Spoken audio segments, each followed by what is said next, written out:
नमस्कार। आज हम एक बहुत ही रोमांचक विषय पर बात करने वाले हैं, कैंसर के इलाज में क्रिस्पर जीन एडिटिंग। जी हमारे पास कुछ रिसर्च पेपर्स और रिपोर्ट्स हैं, तो कोशिश करेंगे समझने की कि ये तकनीक क्या है, कैसे काम कर रही है और इसमें भारत की क्या भूमिका है। मतलब क्या ये सच में कैंसर के इलाज में क्रांति ला सकती है? सवाल बहुत महत्वपूर्ण है। और हाँ, क्रिस्पर जैसी जीन एडिटिंग तकनीकें कैंसर जैसी मुश्किल बीमारियों को देखने का हमारा नजरिया वाकई बदल रही हैं। तो ये क्रिस्पर आसान शब्दों में है क्या चीज? मैंने सुना है ये बैक्टीरिया के इम्यून सिस्टम जैसा कुछ है। हाँ, काफी हद तक। आप यूं समझिए कि जैसे बैक्टीरिया वायरस से लड़ने के लिए उसके डीएनए का एक छोटा सा हिस्सा याद रख लेता है। अच्छा।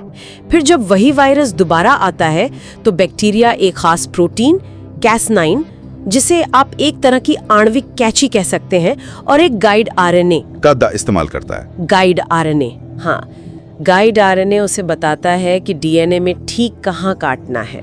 तो वैज्ञानिक इसी सिस्टम को इस्तेमाल कर रहे हैं सेल्स के डीएनए में मन चाहे बदलाव करने के लिए। और ये पुरानी तकनीकों से बेहतर है? ओह हाँ, बिल्कुल।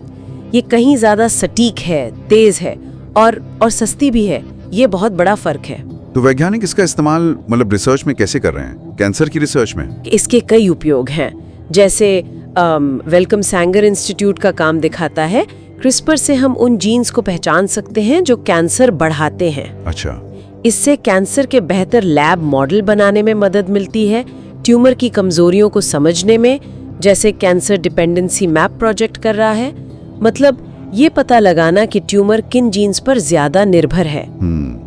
और इलाज के तौर पर इसका इस्तेमाल इम्यून सेल्स को क्या कहते हैं, एडिट करने की बात सुनी है? हाँ बिल्कुल, ये बहुत स्पैनिंग है। एक तरीका ये है कि मरीज की अपनी इम्यून सेल्स, खासकर टी सेल्स, को शरीर से बाहर निकालते हैं। ओके। और फिर क्रिस्पर से उन्हें एडिट करते हैं। उन्हें ऐसा बनाया जाता है कि वे कैंसर सेल्स को बेहतर पहचाने और खत्म करें। चीन और अमेरिका में इसके शुरुआती क्लिनिकल ट्रायल्स हुए भी हैं। अच्छा, तो उन ट्रायल्स का क्या नतीजा रहा? मतलब सेफ हैं ये, असरदार हैं? देखिए, शुरुआती ट्रायल्स में सुरक्षा तो ठीक लगी, पर असर वो मिला जुला रहा। जैसे अमेरिका में एक NYSE सेल ट्रायल था। हाँ, उसमें टी सेल्स में कई बदलाव किए गए थे, पर नतीजे उतने अच्छे नहीं थे। लेकिन एक और ट्रायल था मिनेसोटा यूनिवर्सिटी का। अच्छा। वहां उन्होंने ट्यूमर में घुसने वाली इम्यून सेल्स TILs में CISH नाम के एक जीन को बंद किया। ये जीन इम्यून सेल्स को दबाता है। ओके। वहाँ कुछ मरीजों में बहुत अच्छे नतीजे दिखे। एक मरीज में तो ट्यूमर पूरी तरह खत्म हो गया। और हाँ, ये CAR-T और TCR थेरेपीज को भी बेहतर बनाने में मदद कर रहा है। ये तो काफी उम्मीद जगाता है। लेकिन इसमें कुछ रिस्क या चुनौतियां भी होंगी, है ना? हाँ, चुनौतियां तो हैं, बिल्कुल हैं। एक बड़ी चिंता है of target editing. Of target मतलब क्रिस्पर गलती से डीएनए में गलत जगह काट दे। इससे अनचाहे साइड इफेक्ट्स हो सकते हैं। सैद्धांतिक रूप से कहें तो कैंसर का खतरा भी।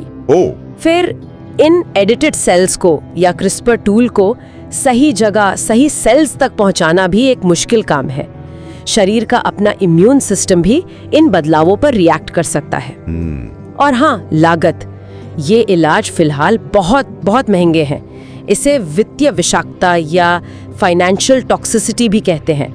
मतलब इलाज का खर्च ही इतना ज्यादा है कि वो एक बोझ बन जाता है। सही कहा। अब जरा भारत की बात करते हैं। हमने सुना है भारत ने अपनी खुद की CAR-T थेरेपी लॉन्च की है। जी हाँ, ये वाकई एक बड़ी बात है।